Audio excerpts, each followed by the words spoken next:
Olá, me chamo Daphne. Eu me chamo Heloísa. E eu me chamo Leones. Somos alunos do Instituto Federal de Educação, Ciência e Tecnologia do Ceará, campus Ribeiro do Norte. E orientados pela professora Nayara Coriolano, vamos apresentar o nosso projeto sobre identificação e impactos de microplásticos nos solos. Os microplásticos no solo são uma preocupação crescente devido aos seus impactos ambientais e na saúde humana.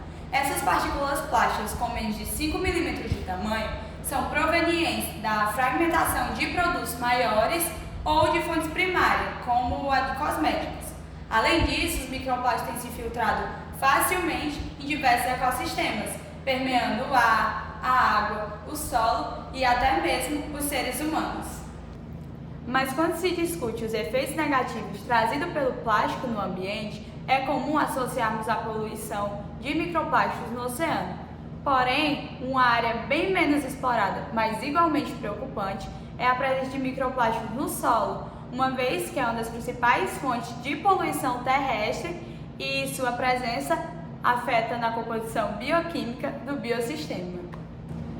A presença de microplásticos no solo pode influenciar negativamente na estrutura do solo, nas atividades microbianas e na disponibilidade de nutrientes, além de ser uma potencial via de entrada de contaminantes à cadeia alimentar humana. Esses microplásticos representam uma ameaça emergente à saúde da fauna e da flora, além de levantar preocupações sobre impactos à segurança alimentar e à saúde humana.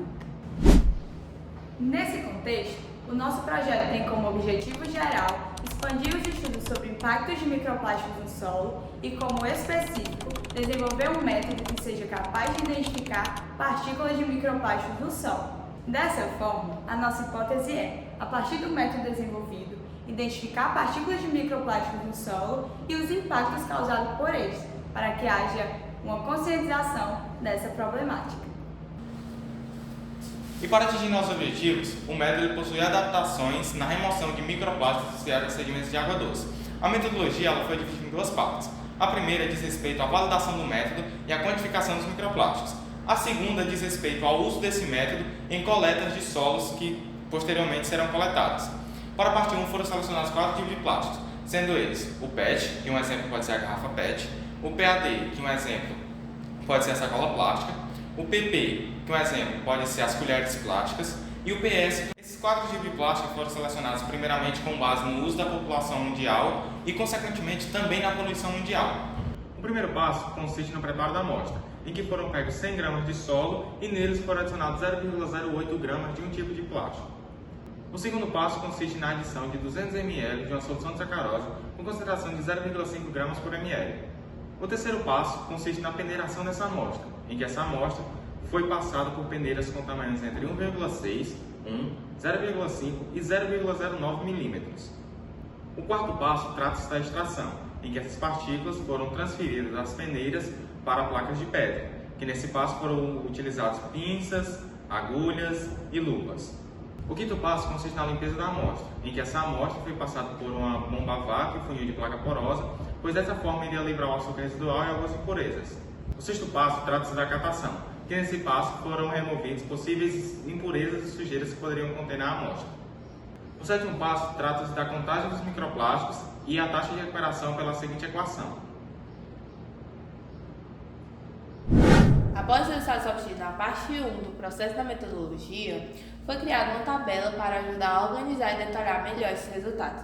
Nessa tabela está contemplada informações de quais foram as amostras analisadas, os tipos de plástico utilizado com suas respectivas siglas e densidades, e também as taxas de recuperação feitas em cada uma das amostras.